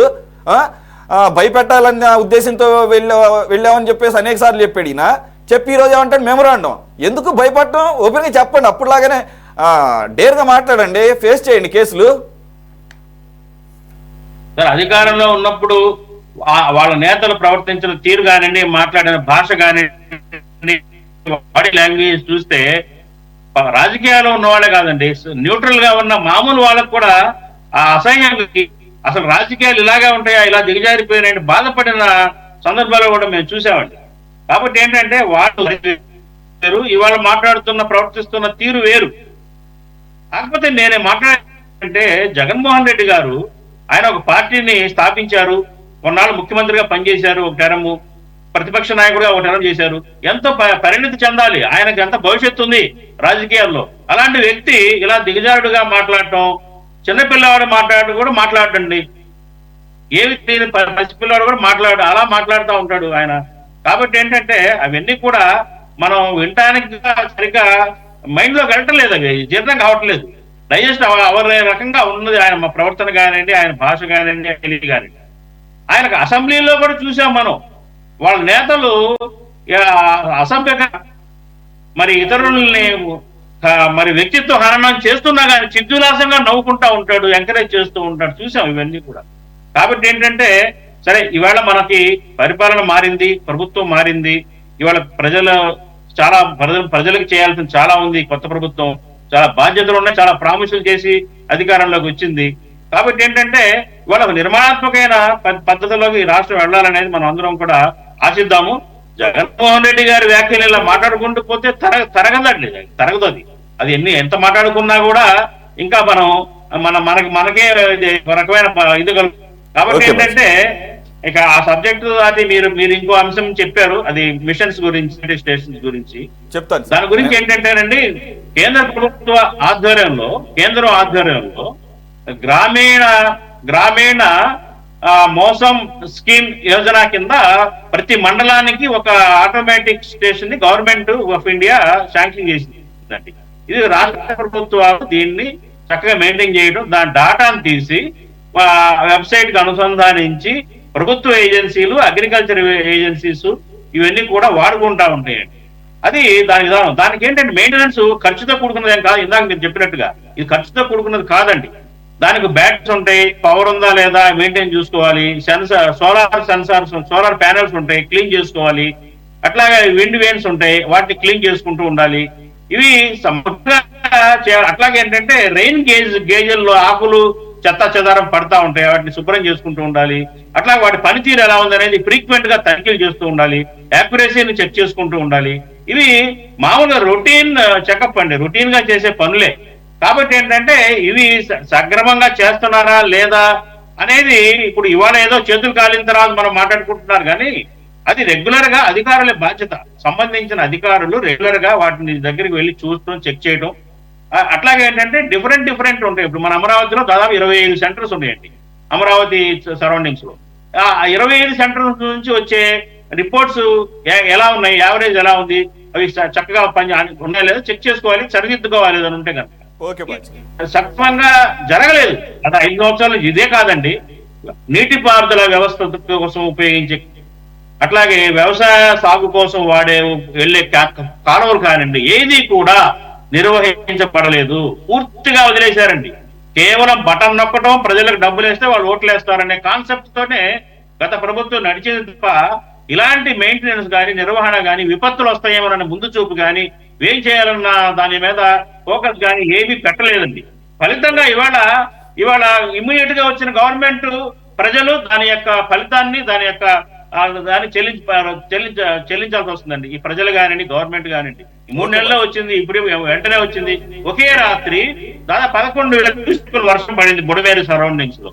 అట్లాగే ఏంటంటే దాన్ని యాక్చువల్ గా బుడమేరు డైవర్షన్ స్కీమ్ అనేది ఒక కాలువ ద్వారా పోలవరం కుడి కాలువ ద్వారా దాన్ని కృష్ణా నదిలో కలిపేదానికి ఉందండి. కాకపోతే ఏంటంటే దాని కెపాసిటీ 36,500 అడుగులు క్యూసెక్కులు మాత్రమే. బట్ దానికంటే మించి 70,000 క్యూసెక్కుల వాటర్ ఫ్లో అయ్యే పరిస్థితి. ఆ కెనాల్ టెక్నికల్ గా ఏంటంటే అది కెపాసిటీ సరిపోలేదు ఒకటి. రెండోది ఏంటంటే దాని వెడల్పు 7-8 అనుకుంటాను ఒక ప్రయత్నం జరిగిందండి ఆ కాలువ యొక్క సామర్థ్యతను పెంచడానికి. ఆ పెంచడానికి జరిగిన అటెంప్ట్ కూడా ఫెయిల్ అయిపోయింది. కారణం ఏంటంటే వీటీపీఎస్ లో నుంచి ద్వారా రావాలది. వీటీపీఎస్ లో టెక్నికల్ ప్రాబ్లమ్స్ వల్ల వీటీపీఎస్ లోపల నుంచి చేయడానికి అనుమతి లభించినందువల్ల అది ఆగిపోయింది. కాబట్టి ఏదైతే బుడమేరు వాటర్ ని కృష్ణా నదిలో కలిపే ప్రాబ్లం ఏదైతే ఉందో ఆ ఇష్యూ అనేది సక్రమంగా జరగలేదు, అసంతృప్తిగా ఆగిపోయింది. అది కూడా ఇవాళ ముంపుకి ఒక కారణంగా మనం చెప్పుకోవచ్చు. అట్లాగే ఏంటంటే బుడమేరు ఇటు సెల్ఫ్ ఆక్రమణలో గురైంది. బుడమేరు క్రీక్ ఏదైతే ఉందో టోటల్ గా విజయవాడ సరౌండింగ్స్ లో టోటల్ గా రియల్ ఎస్టేట్ వ్యాపారం చెప్పారు. బాజీ గారు దాని గురించి మళ్ళీ మాట్లాడదాము ఒక బ్రీఫ్ గా కాసేపట్లో. అయితే మీరు ఈ సందర్భంగా చాలా సూక్ష్మమైన విషయాలు చాలా విపులంగా చెప్పారు. అంటే ఈ ఎలా పనిచేస్తాయి, ఏ స్కీమ్ కింద పనిచేస్తాయి, ఎంత ఈజీ మెయింటెనెన్స్ అనేది కూడా. కాబట్టి థ్యాంక్స్ ఫర్ దట్ ఇన్ఫర్మేషన్. ఇప్పుడే జాయిన్ అయ్యారు జనసేన పార్టీ నుంచి నెరుసు కృష్ణాంజనేయులు గారు. కృష్ణాంజనేయులు గారు నమస్తే, వినపడుతుంది రైట్ సార్. బ్రీఫ్గా చెప్పండి, మీరు కొద్దిగా లేట్గా జాయిన్ అయ్యారు కాబట్టి సమయం ఎక్కువ లేదు. ఏదైతే ఈ రెయిన్ఫాల్ మెజర్మెంట్ యూనిట్స్ ఉంటాయి కదా, ఆ వ్యవస్థలు, దానికి సంబంధించి ఆటోమేటిక్ వెదర్ స్టేషన్స్ మండలానికి ఇన్నని చెప్పేసి ప్రతి గవర్నమెంట్లోనూ ప్రతి రాష్ట్రంలోనూ దేశవ్యాప్తంగా ఇవి అక్కడ పడినటువంటి వర్షాన్ని రికార్డ్ చేయడానికి యాక్యురేట్గా, అలాగే పైన పడిన వర్షపాతానికి సంబంధించి వరదలు ఏ స్థాయిలో వచ్చే అవకాశం ఉందని ఒక ఎస్టిమేషన్కి ఉపయోగపడతాయి. అవి కూడా మెయింటెనెన్స్ లోపించింది, సగానికి సగం పనిచేయటం లేదని చెప్పేసి ఇప్పుడు ఒక కథనంలో వెలుగు చూసింది. ఏంటి సార్ ఇది? టోటల్గా వ్యవస్థలో భాగంగా గత ప్రభుత్వం విస్మరించింది అనుకోవాలా? నా వాయిస్ క్లియర్ గా ఉంది క్లియర్ గా ఉంది సార్, మాట్లాడండి సార్. నమస్తే అండి. మన ప్యానల్లో ఉన్నటువంటి పెద్దలకు అందరికీ నమస్కారాలు, అలాగే వీక్షిస్తున్న వాళ్ళకి కూడా శుభ సాయంత్రం. సార్, ఈరోజు ప్రభుత్వ ఆఫీసుల్లో ఉండేటువంటి ఎక్విప్మెంట్స్, వాటి యొక్క పనితీరు, ఏదైనా మన రాష్ట్రంలోనే కాదు దేశవ్యాప్తంగా కూడా ఏదన్నా విషయం ప్రాబ్లం వచ్చినప్పుడు దాని మీద కాన్సన్ట్రేషన్ చేయడమే, లేకపోతే దాని మీద సమస్య మీద చర్చ జరగటం ప్రజల్లో కానీ అధికారుల్లో కానీ నాయకుల్లో కానీ జరుగుతుంది. కానీ దానికి ముందుగా రెమెడీ సిస్టమ్ అనేటువంటిది మనకి చాలా తక్కువ అండి. అది మాత్రం మనం ఒప్పుకోవాల్సిందే. రెండో విషయం ఏంటంటే, ప్రజలు ఏ విధంగా అయితే ముందుగా ఊహించుకోకుండా పోయినసారి 154 సీట్లు ఇచ్చి ఒక పెద్ద వరదని మన రాష్ట్రం మీద తెచ్చుకున్నారు. మళ్ళీ ఆ వరదను బాగు చేసుకునే సమయంలోనే మళ్ళీ ఇంకొక వరదలు, నేచురల్ వరదలు వచ్చి మనకు పడుతున్నాయి. సరే, ఒకదాన్ని ఒకటి చేసుకుంటూ వస్తాం. ఈరోజు ప్రభుత్వ అధికారులకు చిత్తశుద్ధి లేకపోయినా, రాజకీయ నాయకులకు ముందు చూపు లేకపోయినా, ప్రజల్లో చైతన్యం లేకపోయినా ప్రభుత్వ ఆస్తులు మొత్తం ధ్వంసం అయిపోతాయి, పాడైపోతాయి, ప్రభుత్వ వస్తువులు నాశనం అయిపోతాయి. ప్రభుత్వ వస్తువులు ప్రజల డబ్బు, ఈవెన్ అధికారుల డబ్బు, రాజకీయ నాయకుల డబ్బు, సామాన్య ప్రజల డబ్బు. ఎందుకంటే ఈ రోజున మీరు ఈ చర్చ పెట్టినాక నాకు ఇంకో చిన్న ఐడియా వచ్చిందండి. మీరు దయచేసి మీ ఛానలే రేపు నుంచి ప్రతి గవర్నమెంట్ ఆఫీసు లో ఉన్నటువంటి బిల్డింగ్స్ లోపల ఎలా ఉన్నాయి కదా, బయట మెయింటెనెన్స్ ఎలా ఉందనేటువంటి దయచేసి మీరు ఒక్కసారి కనుక మెయిన్ బిల్డింగ్ చూడగలిగితే. ఈ మధ్యకాలం నేను మచిలీపట్నంలో ఇప్పుడు ఒక సంవత్సరం బ్యాక్ రిజిస్టర్ ఆఫీస్కి వెళ్ళాను. అది ఎప్పుడో బ్రిటిష్ వాళ్ళు కట్టినటువంటి దాన్ని ఇప్పుడు గవర్నమెంట్ వాడుకుంటుంది, అది గవర్నమెంట్ది. ఒక మాను అంటే సుమారుగా ఒక 4-5 అంగుళాలు లేకపోతే 7-8 అంగుళాలు వైశాల్యం ఉన్నటువంటి పెద్ద పెద్ద మాన్లు దాని మీద మొలిచి పెద్ద పెద్ద వృక్షాలు అయిపోతున్నాయి. అంటే అవి రోజు వచ్చిన ప్రజలకి కనబడతాయి, లోపల పనిచేసే ఉద్యోగస్తులకు కనబడతాయి, అడపాదడపై వెళ్ళిపోయేటువంటి నాయకులకి కనబడతాయి. కానీ మన ఇంటి గోడ మీద కనుక చిన్న మొక్క వచ్చినా కానీ పొద్దున్నే లేచి ఒక గ్రేడ్ 1 ఆఫీసర్ అయినా సరే వాళ్ళ ఇంటి వాళ్ళలో ఉన్నటువంటి మొక్క పీక్కుంటారు, లేకపోతే మనమైనా ఎవరైనా మన ఇంట్లో ఉన్నట్టు పీక్కుంటారు. కానీ ప్రభుత్వ ఆఫీసుల్లో కానీ ప్రభుత్వ యొక్క ఆస్తుల్లో కానీ అవి మనయ్య అనేటువంటి పరిస్థితి ప్రజల్లోకి రాకపోవటం కూడా వీటికి కారణం. ఎందుకంటే ఇందాక బాజీ గారు చెప్పినట్టుగా ప్రతి ఎంఆర్ఓ ఆఫీస్ లో కానీ ప్రతి చోట కూడా ఈ రైలు మెజరింగ్ యూనిట్స్ అవన్నీ కూడా మొక్కలు పడిపోయి, లేకపోతే ఆకులు పడిపోయి, లేకపోతే అటు మీద ఏమన్నా పడిపోయి మేము అప్పుడప్పుడు ఎంఆర్ఓ ఆఫీస్కి కానీ అక్కడ ఇళ్ళకి చూస్తూ ఉంటాం. ఏంటి అని అడిగితే అప్పుడు మాకు ఐడియా వచ్చింది. అంటే అంత దారుణమైన పరిస్థితిలో మెయింటెనెన్స్ ఉంటుంది. దానికి కారణం గత ప్రభుత్వాలతో పాటు అధికారులది కూడా బాధ్యత ఉంటుంది నా ఉద్దేశం, నా యొక్క వ్యక్తిగత ఉద్దేశం. ఎందుకన్నానంటే వాటిని సరైన దారిలో పెట్టాల్సిన బాధ్యత, అధికారుల చేత మెయింటెనెన్స్ చేయించాల్సిన బాధ్యత ప్రభుత్వాలపై ఉంది. అసలు గత ప్రభుత్వం అవన్నీ చేస్తుంటే ఈ రోజున 11 సీట్లకు ఎందుకు పరిమితం అయ్యేది? మనం పద్దాకా వాటి గురించి మాట్లాడుకోకుండా కూడా నాకు తెలిసి ఏంటంటే జగన్మోహన్ రెడ్డి గారు వరదలకి సహాయం చేస్తాడనుకోవటం, లేకపోతే గత ప్రభుత్వం ఫలానా విషయంలో బాగా చేసిందని అనుకుంటాం, ఇవన్నీ కూడా అన్నట్టుగా యూనివర్సల్ థింగ్స్ లాగా ఏదో ఉంటుంది కదా, ఆ టైప్ లో అయిపోయిన పరిస్థితి. కాబట్టి మనం దాని మీద చర్చకెళ్ళిపోకుండా వరద వచ్చిన తర్వాత మనం ఏ విధంగా అయితే బాగు చేసుకుంటున్నామో గత ప్రభుత్వంలో జరిగినటువంటి అవకతవకలన్నింటినీ కూడా క్లియర్ చేసుకోవాల్సిన పరిస్థితి ప్రభుత్వానికి ఉంది, చేసుకుంటున్నారు. ఆ చేసుకునే క్రమంలోనే ప్రకృతి కూడా ఈ విధంగా చేయడం వీళ్ళకి మరి పరీక్ష పెడుతుందో లేకపోతే ఏంటో తెలియదు. కానీ దాన్ని కూడా అధిగమించి ఒక రకంగా చెప్పాలంటే కూటమి ప్రభుత్వానికి ఒక మంచి సవాలుగా వచ్చినటువంటి దాన్ని సక్సెస్ఫుల్ గా ప్రజల్ని కాపాడగలిగింది మాత్రం 100%. అందులో కూటమి ప్రభుత్వం ఎంత బాగా సక్సెస్ అయిందో, ఒక ప్రతిపక్ష నాయకుడిగా నాకు హోదా కావాలని అడిగినటువంటి జగన్మోహన్ రెడ్డి గారు, నేను ప్రజల నాయకుడిని, నాకు 39% బండి, గతంలో నేను పరిపాలించాను, ప్రజల యొక్క ప్రాణాల పైన, ప్రజల యొక్క ఆస్తుల పైన, ప్రజల యొక్క బాధల పైన నాకు కూడా హక్కు ఉంది, నేను కూడా మాట్లాడాలని చెప్పి వచ్చి నా ప్రజలకి ఎంత ఇవ్వాలి, చనిపోయిన వాళ్ళకి ఎంత ఇవ్వాలి, ఎకరానికి ఎంత ఇవ్వాలి, లోతట్టు ప్రాంతాల్లో ముగిలిపోయిన వాళ్ళకి ఎంత ఇవ్వాలని చెప్పి కనీసం కమ్యూనిస్ట్ నాయకులు గతంలో ఎక్కడన్నా ఏదన్నా జరిపే మనిషి చచ్చిపోతే ₹1 ప్రకటించాలి ఎక్స్చేంజ్ అనేవాడు. మేము అనుకున్నాం ₹1 ఇస్తారని. అంటే కనీసం ప్రకటించాలి అనేటువంటి మాట ప్రజల తరఫున గొంతు వినిపించే పరిస్థితి కూడా లేకోకుండా చేసిన తీరుని రాజకీయ నాయకులు గమనించట్లేదేమో కానీ మనకన్నా కూడా ప్రజలు ఎక్కువ గమనిస్తున్నారు అనేటువంటి మొత్తం వాస్తవం. జనసేన వాళ్ళు చేయనండి, లేకపోతే స్వచ్ఛంద సంస్థలు చేయనండి, లేకపోతే తెలుగుదేశం చేయండి, లేకపోతే కాంగ్రెస్ చేయండి, ఇంకొకరు చేసినవి గమనిస్తున్నారు. అట్ ద సేమ్ టైం 5 సంవత్సరాలు పరిపాలించినటువంటి నిన్నదాకా మన మధ్యలో తిరిగినటువంటి నాయకులు ఈ రోజు ఏమైపోయారు అనేటువంటి ప్రశ్నలు కూడా ప్రజల నుంచి వచ్చిన మాట వాస్తవం. అది ఆటోమేటిక్ గా మన 11 సీట్లతో పరిమితం చేసి చూపించారు. అలాగే ఇప్పుడు కూడా వరదల్లో కూడా ప్రతిదాన్ని కూడా వాళ్ళు అబ్జర్వ్ చేస్తున్నారు.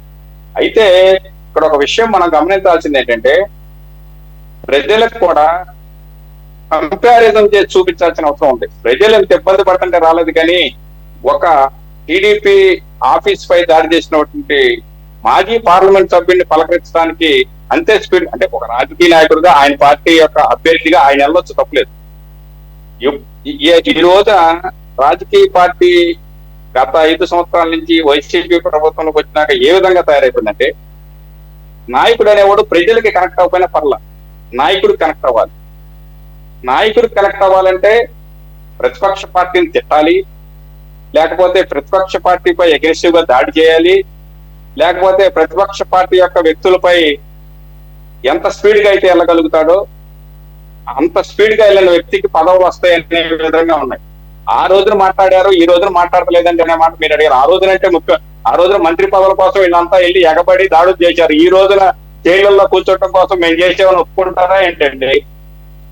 ఈ రోజు ఒప్పుకోరు కదా. ఆ రోజునంటే మంత్రి పదవుల కోసం నువ్వెంతా మీ బాబునే మేము పరిగెత్తిచ్చామన్నారు. ఈ రోజు ఆ మాట ఎందుకంటారు? కాబట్టి మనం కూడా ఏంటంటే ప్రజలు తీర్పు ఇచ్చేశారు వాళ్ళ మీద. మనం ఇప్పుడు చేయాల్సింది ఏంటంటే వరద తర్వాత మనం ఎట్లయితే పైరింజలు పెట్టి కడుక్కుంటున్నామో గత ప్రభుత్వం మిగిల్చినటువంటి మరకలన్నింటినీ కూడా మనం కడుక్కుని ప్రజలకి శుభ్రమైనటువంటి పాలన, స్వచ్ఛమైనటువంటి పాలన అందించాల్సినటువంటి ఆవశ్యకత, బాధ్యత కూటమి ప్రభుత్వానికి ఉంది. అలాగే మిగతా పార్టీలకు కూడా అందులో భాగస్వామ్యం అయ్యి ప్రజాస్వామ్య పరంగా రాష్ట్రాన్ని అభివృద్ధి పరంలో నచ్చడం కోసం ఆలోచించాలి తప్పితే గత ప్రభుత్వం లాగా గెలిచిన రోజు నుంచి కూడా మేము 175 అన్నాడే తప్పితే అతను 154 సీట్లు ఇచ్చినటువంటి ఈ ప్రజల్ని నేను గెలిపిద్దాం, ప్రజలు నాకు ఓటేసి నన్ను గెలిపించారు, ఈ ప్రజల్ని గెలిపిద్దాం అనేటువంటి ఆలోచన ఏ కోణంలో కూడా జగన్మోహన్ రెడ్డి గారు చేయాలి. అందువల్ల ఆయన ఫెయిల్ అయ్యారు. కరెక్ట్గా చెప్పారు. నువ్వు ఎప్పుడైతే ప్రజల్ని గెలిపిద్దామని కనుక ఆలోచించుంటే నిన్ను బట్టి ప్రజలు గెలిపించేవాళ్ళు. నువ్వు ఎంతసేపు గెలిచిన మరుసటి రోజు నుంచి కూడా నెక్స్ట్ ఎలక్షన్ కి నేను ఎట్లా గెలవాలనేటువంటి ఆలోచన చేసేవారు తప్పితే నువ్వు ఏదైతే కాలువలు పూడిపోయి కాలువలు తీపిస్తే రైతులకు పంటలు పడతాయని ఆలోచించలేదు. కానీ సర్వేరాళ్ల మీద లేచుకుని అంటే యాక్చువల్గా టీడీపీ చంద్రబాబు నాయుడు గారిని విజనరీ అంటారు కదా, జగన్మోహన్ రెడ్డి గారు ఏంటంటే ఎలక్షనీరింగ్ లో విజనరీ అనమాట. అంటే ఆయన 5 నెక్స్ట్ అవసరమైతే నెక్స్ట్ 10, అందుకనే కదా ఆయన 30 సంవత్సరాలు మనమే అధికారంలో ఉండబోతున్నాం.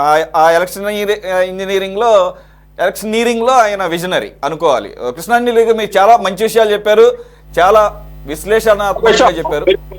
మీరు ఇంకొక విషయం ఆలోచించాలండి సురేష్ గారు. ఇప్పుడు ఏదైనా పరిస్థితిలో మళ్ళీ కనుక ఒకవేళ తారుమారాయి కనుక వచ్చుంటే ప్రజల ఆలోచన కూడా, రాజకీయ నాయకుల ఆలోచన కూడా ఒక రకమైన గంధంలో కూడా పడిపోయి రాష్ట్రంలోనే కదండి దేశంలో కూడా ఏంట్రా బాబు ఎట్లా అయిపోయిన రాజకీయాలు అనే పరిస్థితి నుంచి నిజంగా ప్రజలు చాలా తెలివిగలండి. ఇలా ఆ రోజున 2014లో రాష్ట్రం విడిపోయింది, చంద్రబాబు నాయుడు గారి నాయకత్వంలో మళ్ళీ మొత్తం ఎవరన్నట్టు టాపీ మేచర్ లాగా మొత్తం కట్టుకోతారనే బాధ్యతతోనే ఇచ్చారు తప్పితే చంద్రబాబు నాయుడు గారి మీద ఆయన మంచి అనుభవం ఉన్నటువంటి నాయకుడు, రాష్ట్రానికి రాజధాని ఇస్తాడు, ఇవన్నీ ఇస్తారని ఇచ్చారు. తర్వాత ఏం ఆలోచించారంటే ఇంకా ఇతనేం చేస్తాడు యువకుడు, ఇంకేమన్నా బాగా చేస్తాడని చెప్పి ఇచ్చారు. మళ్ళీ అనుకున్నారు ఒరే బాబు ఈ సొట్ల పడిపోయినటువంటి బిందుల్ని మళ్ళీ సరి చేయాలంటే క్రాకులు రాకోకుండా మళ్ళీ చంద్రబాబు నాయుడు గారే సరిపోతారని చెప్పారు తప్పితే ప్రజలు చాలా తెలివిగలవాళ్ళు. నేనేమంటానంటే ప్రజలు ఈ రోజున మనందరికన్నా తెలివిగలవాళ్ళు కాకపోతే వాళ్ళని అక్కడ 11 సీట్లకు ఎందుకు పరిమితం చేస్తారు? ఎక్కడా బయటపడకోకుండా కనీసం వ్యతిరేకత చూపిస్తే వీళ్ళు అనగదొక్కుతున్నారు, ఎంతైతే ప్రజాస్వామ్యంలో గొంతు పెంచితే అనగదొక్కుతున్నారు అని అన్ని అబ్జర్వ్ చేసి తీర్పు ఇచ్చారండి ప్రజలు. ఆ తీర్పే వాళ్ళకి ఇచ్చేటువంటి మెమోరండం. కాకపోతే మనం ఏంటంటే భవిష్యత్తులో రేపొద్దున మనం ఆ పడినటువంటి గంటలన్నీ వచ్చిన బురదనంతా ఎట్లా కడగాలి, ఆ కడిగే విధానంలో మీడియా పాత్ర అంతా, లేకపోతే అంటే ఇది కడగటం అనేటువంటిది కూటమి ప్రభుత్వాన్ని గురించి కాదు, ప్రజల గురించి మనం కడగాలి. ప్రజలకు మళ్ళీ మెరుగైనటువంటి సమాజాన్ని, మెరుగైనటువంటి అభివృద్ధిని, భవిష్యత్ తరాలకి ఆశని, ప్రజలకు రాజకీయాల మీద ఒక రకమైన మంచి నమ్మకాన్ని, ఈ రాష్ట్రం యొక్క ఔన్నత్యాన్ని పెంచడం కోసం మనం కష్టపడాలి తప్పితే ప్రభుత్వం కోసమో, వైసీపీ ప్రభుత్వం కోసమో, లేకపోతే కాంగ్రెస్ పార్టీ కోసమో, లేకపోతే ఇంకో ప్రభుత్వం కోసం కాదు, ప్రజల కోసం పనిచేసేదే రాజకీయ పార్టీలు. అనే విధంగా మంచి మెసేజ్ మాత్రం ప్రజలు ఇచ్చారు కాబట్టి ఆ మెసేజ్ తీసుకుని మనం ఒళ్ళు దగ్గర పెట్టుకుని పనిచేయాలనేటువంటి నా యొక్క అభిమతం.